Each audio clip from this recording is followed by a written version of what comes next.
క్యాన్సిలేషన్కు withdraw చేసుకుంటున్నాడు Chandrababu Naidu. Withdrawal of letter of permission, ఇది ఆ లెటర్ మెడికల్ సీట్లకు. ఇవన్నీ వివిధ రకాల పత్రికలు రాసినవి. కాలేజీలపై కత్తి.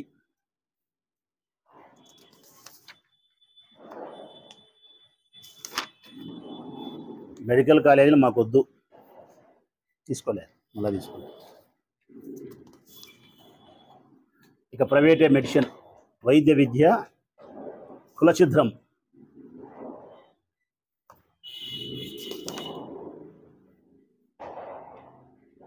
పులిందుల కేటాయించిన సీట్లు వెనక్కి తీసుకోండి, పులిందుల కేటాయించిన సీట్లను వెనక్కి తీసుకోండి. ఈ ఏడాది పులిందులకు వైద్య కళాశాలకు 50 సీట్లు కేటాయిస్తే వెనక్కి తీసుకోమని. ఇది ఇంపార్టెంట్. అమ్మకానికి మెడికల్ కాలేజీలు, అమ్మకానికి మెడికల్ కాలేజీలు ఇచ్చిన సీట్లను క్యాన్సిల్ చేస్తూ ఉండే లెటర్, గవర్నమెంట్ పెట్టిన లెటరు.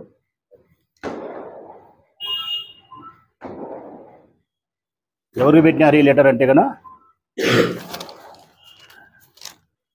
నేషనల్ మెడికల్ కౌన్సిల్కు,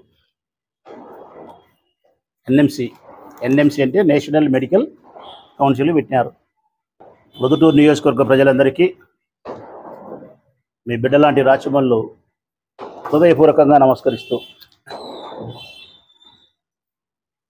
నేను, నా చెల్లెళ్ళు, నా తమ్ముళ్ళు, మా అందరి తాపత్రయం ఒకటే ప్రజలారా, మీకు మేలు జరగాలని. ఎన్నికలలో మాకు అన్యాయం జరిగినప్పటికీ వారం 10 రోజులు మాత్రమే ఆ బాధను భరించి తిరిగి మళ్ళా మామూలుగా మీ మేలు కోసం, మీ అభివృద్ధి కోసం, మీ సంతోషం కోసం తాపత్రయపడే వాళ్ళే నా చెల్లెళ్ళు, మా తమ్ముళ్ళు. మా అందరి తాపత్రయం అదే. మేము పెట్టే ప్రతి ప్రెస్ మీట్ కూడా వ్యక్తిగతంగా తెలుగుదేశం పార్టీ నాయకులను టార్గెట్ చేసి చంద్రబాబు నాయుడు గారిని కానీ, లోకేష్ గారు కానీ, లేకుంటే ప్రొద్దుటూరు నియోజకవర్గం నుండే తెలుగుదేశం పార్టీ నాయకులు కానీ వ్యక్తిగతంగా టార్గెట్ చేసే ఉద్దేశం కానీ భవిష్యత్ కాలంలో 5 సంవత్సరాల కాలంలో ఒక్కరోజు కూడా ప్రవర్తించాం. వ్యక్తిగత ద్వేషాలు లేవు. మేము పత్రికాముఖంగా చెప్పబోయే ప్రతి మాట, ప్రతి ప్రెస్ మీటు ఈ ప్రభుత్వంలో మీకు జరుగుతున్న అన్యాయాన్ని మీకు చెప్పడమే. ఈ ప్రభుత్వం ద్వారా మీరు ఏమైతే హక్కులు కోల్పోతున్నారో, ఏ భవిష్యత్తునైతే మీరు మీ బిడ్డలు కోల్పోతున్నారో అది చెప్పడం మా బాధ్యత. చెప్పడమే కాకుండా వాటి కోసం పోరాడడం మా ప్రాథమిక బాధ్యత. ఈ 2 మాత్రమే ఈ 5 సంవత్సరాల కాలంలో మేము చేయబోయేది. వ్యక్తిగతంగా ఎవరిని ఒక్క మాట కూడా దూషించం, ఒక అసభ్యకరమైన మాట కూడా ప్రస్తావించం. సాధ్యమైనంత వరకు వ్యక్తిగత ప్రస్తావన కూడా తీసుకురాను, ప్రభుత్వం యొక్క ప్రస్తావననే తీసుకొస్తా. ఇది ప్రజలు అర్థం చేసుకుంటారని నేను భావిస్తూ ఉన్నా. తెలుగుదేశం పార్టీ నాయకులు కూడా అర్థం చేసుకొని దానికి తగ్గట్టుగానే స్పందించాలని చెప్పి నేను కోరుకుంటా ఉన్నా.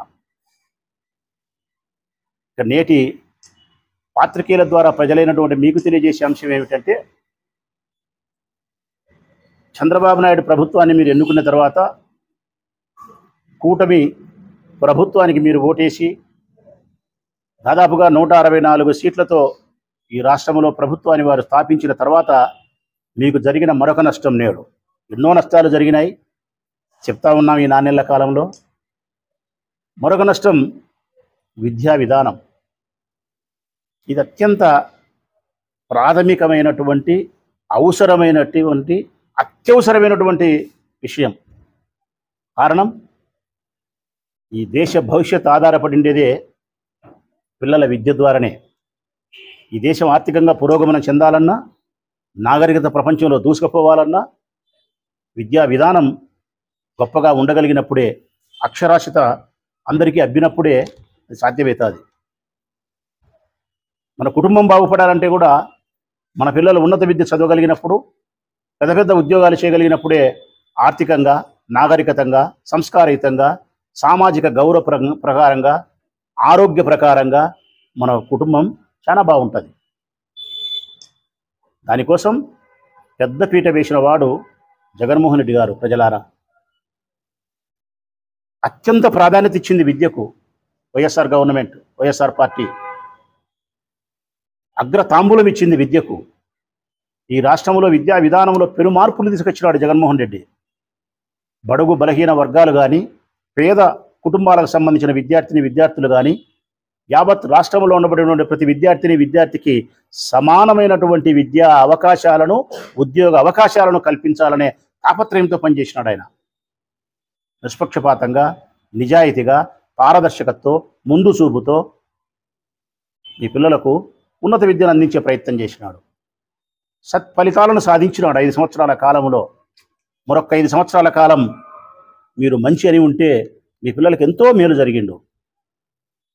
పర్వాలే, దురదృష్టం మమ్మల్ని వెంటాడిందో లేకుంటే ప్రజలను వెంటాడిందో ఏది ఏమైనప్పటికీ కూడా చంద్రబాబు నాయుడు ప్రభుత్వం కొలువైంది. కనీసం ఆయన జగన్మోహన్ రెడ్డి గారి పరిపాలనలో 50% విద్యా విధానంలో ప్రయాణించగలిగితే కొద్దో గొప్ప మేలు జరుగుతుందనుకుంటే, చంద్రబాబు నాయుడు గారి ప్రభుత్వంలో ఈ రాష్ట్రంలోని విద్యా విధానానికి చీకటి రోజులు సంభవించినాయి. బ్లాక్ డేసే, చీకటి రోజులే. మీరందరూ ఓటేసి చంద్రబాబు నాయుడు గారికి, ఆయన కొడుకు లోకేష్ బాబు గారికి, ఆయన కొడుకు అంటే చంద్రబాబు నాయుడు గారి మనవడు, ఏం పేరు ఆయన పేరు, దేవాంశ్ గారికి భవిష్యత్తునిచ్చినారు. ప్రజలారా, మీరు చంద్రబాబు నాయుడు గారి బిడ్డలకు మీరు భవిష్యత్తునిచ్చినారు. ఆయనకు ఓటేసి ముఖ్యమంత్రిని చేసి అధికారంలోకి వచ్చిన చంద్రబాబు నాయుడు మీ బిడ్డల భవిష్యత్తుకు అంధకారాన్ని ఇస్తూ ఉన్నాడు.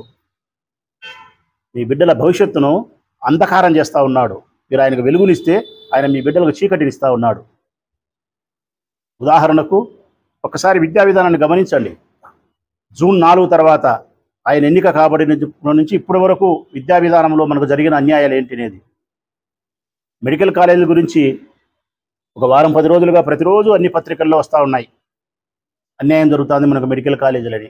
అసలు మెడికల్ కాలేజీలకు సంబంధించి మీకు సంపూర్ణమైనటువంటి సమాచారాన్ని ఇవ్వాలనేది నా తాపత్రయం. ఏమి జరిగిందో ఈ రాష్ట్రంలో మొట్టమొదటి నుంచి మీకు చెప్పగలిగితే ఆ తర్వాత జడ్జిమెంట్ మీరే తీసుకోగలుగుతారు. మొట్టమొదట ప్రజలారా, ఈ రాష్ట్రంలో మొట్టమొదటి మెడికల్ కాలేజీ ఎప్పుడు వచ్చిందని ఒకసారి మీరు సెర్చ్ చేయండి. మీరు పుస్తకాలు చదివిన అర్థమవుతుంది, లేకపోతే మీరు గూగుల్లో పోయి సెర్చ్ చేసినా కూడా మీకు దొరుకుతుంది. 1923లో వచ్చింది మొట్టమొదటి medical college, Andhra medical college from Visakhapatnam. మొట్టమొదటి మెడికల్ కాలేజీ మన రాష్ట్రంలో మనకు స్వాతంత్రానికంటే మొట్టమొదట ఉన్న కాలేజీ విశాఖపట్నం 1923.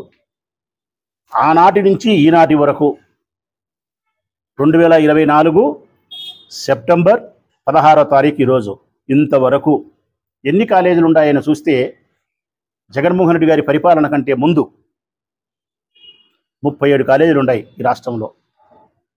19 ప్రభుత్వ కాలేజీలు, 18 ప్రైవేట్ కాలేజీలు ఉన్నాయి. 37 వైద్య కళాశాలలు ఉన్నాయి ఈ రాష్ట్రంలో. 101 సంవత్సరానికి ఈ రాష్ట్రంలో ఉండబడిన కాలేజీలు 37. 2014-19 నుంచి చంద్రబాబు నాయుడు ప్రభుత్వంలో అయితే ఒక్క కాలేజీ లేదు, 0. మెడికల్ కాలేజ్ ఒక్కటి కూడా కన్స్ట్రక్షన్ చేయలే. ఒక్క కాలేజీకి కూడా ఒక్క సీటు కూడా అనుమతి తీసుకురాలే. మరి 101 సంవత్సరానికి 37 కాలేజీలు ఈ రాష్ట్రంలో ఉంటే జగన్మోహన్ రెడ్డి గారు 5 సంవత్సరాల ప్రభుత్వంలో 17 కాలేజీలకు శ్రీకారం చుట్టినాడు. 17 కాలేజీలు, ఒక్కొక్క కాలేజీ 500 నుంచి 600-700 కోట్ల రూపాయలు ఖర్చు పెట్టి 17 కాలేజీలు. అందులో 5 కాలేజీలకు 23-24 సంవత్సరానికి సంబంధించినటువంటి విద్యా సంవత్సరంలో అనుమతులు కూడా తీసుకొని సీట్లు కూడా 750 సీట్లు కేటాయించినారు, medical seats. National medical council, NMC అంటారు, నేషనల్ మెడికల్ కౌన్సిల్ ద్వారా అనుమతి కూడా తీసుకొని 750 సీట్లు లాస్ట్ ఇయర్ అయిపోయింది. 5 కాలేజీలు. ఈ సంవత్సరం మళ్ళీ 5 కాలేజీలు పూర్తయిన కాలేజీలే, కన్స్ట్రక్షన్ పూర్తి అయిపోయినాయి, మళ్ళీ ఎన్ఎంసి తీసుకోవాలా. అందులో మదనపల్లి ఉంది, ఆదోని ఉంది, పులివెందులు ఉంది, 5 కాలేజీలు. ఈ 5 కాలేజీలకు 1050 సీట్లు వస్తాయి. దీని తర్వాత మళ్ళీ థర్డ్ ఫేజ్లో 7 కాలేజీలు ఉన్నాయి.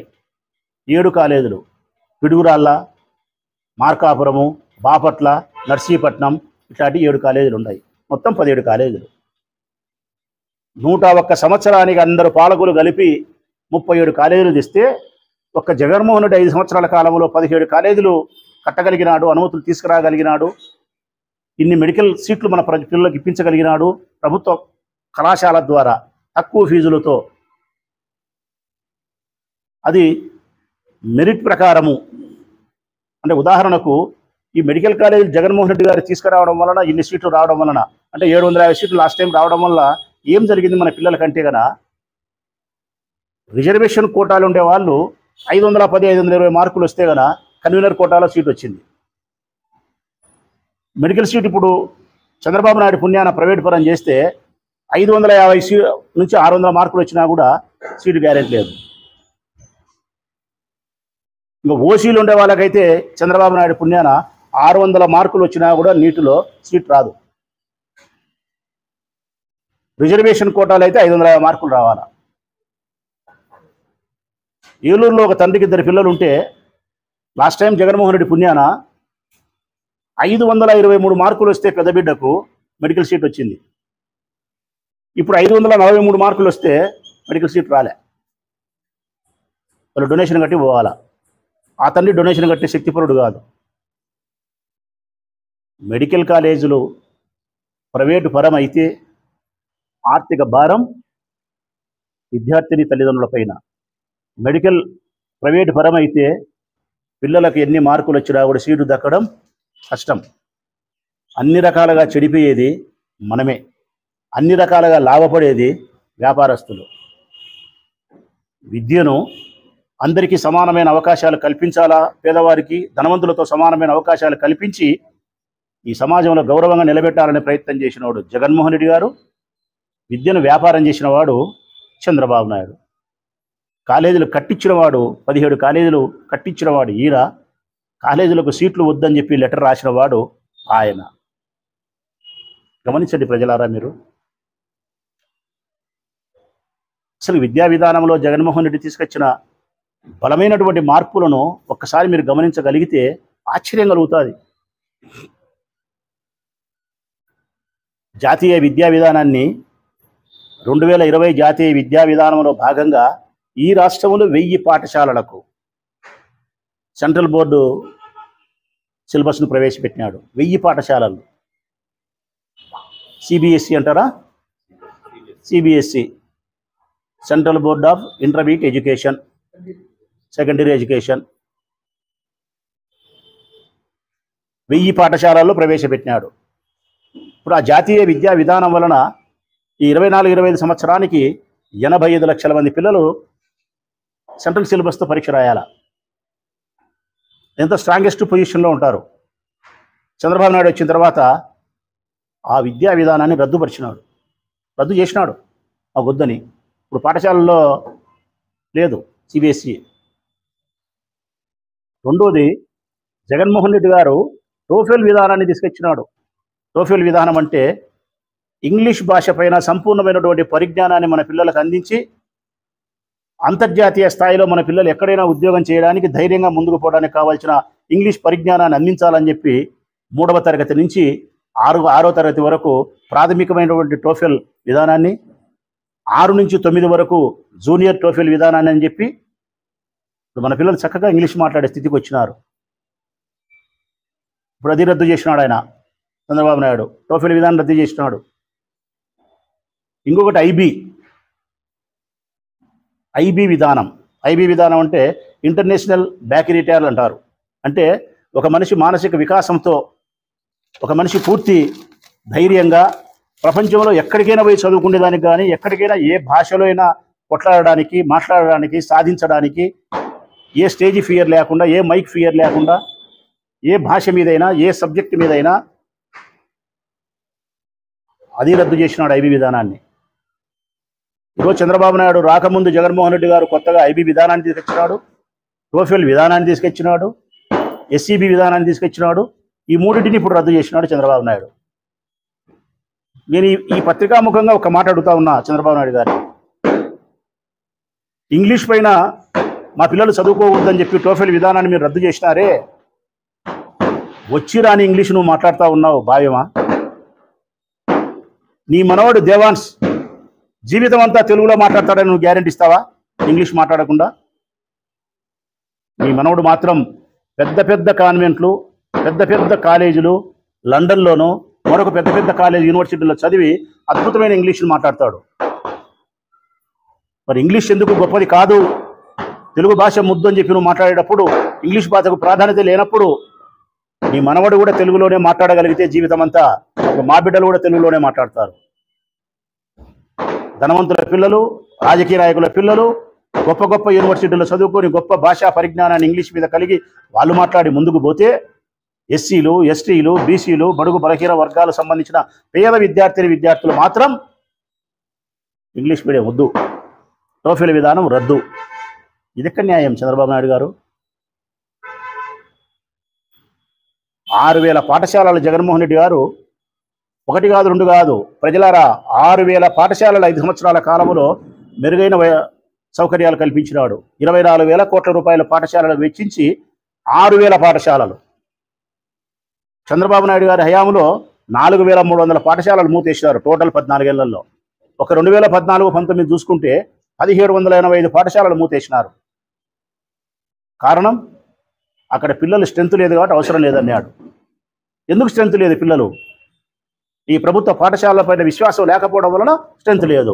ఈరోజు జగన్మోహన్ రెడ్డి గారు ప్రభుత్వం వచ్చిన తర్వాత ప్రభుత్వ పాఠశాలలో సీటు దొరకలే. కారణం మెరుగైన విద్యా విధానాన్ని ఆయన అందించగలిగినాడు, వారికి విశ్వాసాన్ని కలిగించగలిగినాడు, అందుకే సీట్ లేదు. ఇక్కడ మెరుగైన సేవలు అందినాయి, అక్కడ మూతబడినాయి. 6,000 పాఠశాలలు పునరుద్ధరణ జరిగింది, అక్కడ 4,300 పాఠశాలలు మూసేసినారు. జగన్మోహన్ రెడ్డి కాలంలో నాడు నేడు మన బడి కింద బాగైంది. విద్యా విధానంలో వసతి దీవెన ప్రవేశపెట్టినాడు, విద్యా దీవెన ప్రవేశపెట్టినాడు, పోషక విలువల ఆహారాన్ని ఇచ్చినాడు, మంచి పుస్తకాలు ఇచ్చినాడు, ప్యాడ్స్ ఇచ్చినాడు, డిజిటల్ ఎడ్యుకేషన్ ప్రవేశపెట్టినాడు, టోఫెల్ విధానాన్ని తెచ్చినాడు, ఐబీ విధానాన్ని తెచ్చినాడు, ఎస్సీబీ విధానాన్ని తీసుకొచ్చినాడు. ఏమి లేవు. ఇప్పుడు ఫీజు రియంబర్స్మెంట్ బకాయినే. నేను చెప్పిన ఎస్సీబీ రద్దే, టోఫెల్ రద్దే, ఐబీ రద్దే, ఫీజు రియంబర్స్మెంట్ బాకీనే, విద్యా వసతి దీవెన లేదు, విద్యా దీవెన లేదు. ఇది ఈ రాష్ట్రం ముందుకు పోతా ఉందా, వెనక్కి పోతా ఉందా? ఓటేసిన మీకు, మీ పిల్లల భవిష్యత్తుకు ఈయన భవిష్యత్తు కల్పిస్తున్నాడా? బంగారు బాట వేస్తున్నాడా? మీ పిల్లల భవిష్యత్తును అంధకారం చేస్తున్నాడా? ఒక్కసారి ఎన్ని విషయాలను ప్రజలు కొద్దిగా అర్థం చేసుకోవాల్సిన అవసరం ఉంది, ఆలోచించాల్సిన అవసరం ఉంది. జరిగిన పొరపాటు జరిగింది, దాన్ని ఎవరు మనం తిరిగి తీసుకురాలేం. కానీలే 5 సంవత్సరాలు మనం మోస్తాం. మీ హక్కుల కోసం, మీ స్వేచ్ఛ కోసం, మీ అభివృద్ధి కోసం, మీ భవిష్యత్తు కోసం వైఎస్ఆర్ కాంగ్రెస్ పార్టీ మనసా వాచా కర్మేణ కొట్లాడుతుంది, ఉద్యమిస్తుంది. ప్రతి అంశంలోనూ, మీకు జరిగే ప్రతి అన్యాయంలోనూ వైఎస్ఆర్ కాంగ్రెస్ పార్టీ మీ కొరకు పోరాటం చేస్తుంది. మా పైన కేసులు పెట్టినా, మమ్మల్ని బాధ పెట్టినా, జైళ్ళల్లో పెట్టినా, మా డబ్బులు పోయినా మీకోసం పోరాటం చేస్తాం. కానీ సత్యం తెలియాల్సిన అవసరం మీకు ఉంది కదా ప్రజలారా. అసలు ఏం జరుగుతుంది రాష్ట్రంలో? ఈ ప్రభుత్వం ఏం అన్యాయం చేస్తుంది? వైఎస్ఆర్ కాంగ్రెస్ పార్టీ ఏం చెప్తాందనే విషయాన్ని మీకు తెలియజెప్పాల్సిన బాధ్యత మాపై ఉంది. 1923 నుంచి జరిగిన ఈ వ్యత్యాసాన్ని గమనించమని కోరుతా ఉన్నాను నేను. అంటే 101 సంవత్సరానికి 37 కాలేజీలు వస్తే, ఒక జగన్మోహన్ రెడ్డి కాలంలో 17 కాలేజీలు రావడం అంటే ఒకసారి ఆలోచించండి మీరు. ఆ విషయాన్ని నేను పదే మీకు గుర్తు చేస్తా ఉన్నాను. నేను 101 సంవత్సరానికి 37 కాలేజీలు, మెడికల్ కాలేజీలు, అంతమంది పాలకులు. ఒక్క జగన్మోహన్ రెడ్డి కాలంలో 17 కాలేజీలు. టోటల్గా చంద్రబాబు నాయుడు గారి పుణ్యాన ఈ మెడికల్ కాలేజ్ సీట్లు వద్దని ఆయన ఎందుకు చెప్తున్నాడంటే కదా, కాలేజీలు కట్టినారు, ఇన్ఫ్రాస్ట్రక్చర్ అంతా డెవలప్ అయిపోయింది. ఆ కాలేజీ రన్ చేయడానికి కావాల్సినటువంటి శక్తి ప్రభుత్వం దగ్గర లేదు కాబట్టి మాకు సీట్లు వద్దు, 750 సీట్లు వద్దన్నాడు. రేపు మళ్ళీ 1050 సీట్లు అంటే 1800 సీట్లు కోల్పోతున్నాం. తెలంగాణకు ఆ సౌకర్యం ఉంది, వాళ్ళు తీసుకుంటున్నారు, ఇక్కడ నో.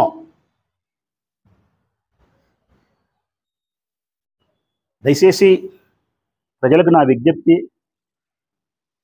విద్యా విధానంలో మన పిల్లల భవిష్యత్తుకు అంధకారం కాకుండా ఉండేదానికోసం వైఎస్ఆర్ కాంగ్రెస్ పార్టీ నాయకత్వంలో మీకు అన్ని విషయాలు తెలియజేసి వీటి హక్కుల కోసం, మీ బిడ్డల భవిష్యత్తు కోసం మేము ఏదైనా పోరాటం చేసినప్పుడు తప్పనిసరిగా మా వెంట మీరు నిలబడాలని, మమ్మల్ని ఆశీర్వదించాలని, మీ భవిష్యత్తు కోసం, మీ హక్కుల కోసం మేము చేసే ప్రతి పోరాటంలోనూ మీ మద్దతు, మీ ఆశీస్సులు మాకుండాలని మనస్ఫూర్తిగా కోరుకుంటూ సెలవు.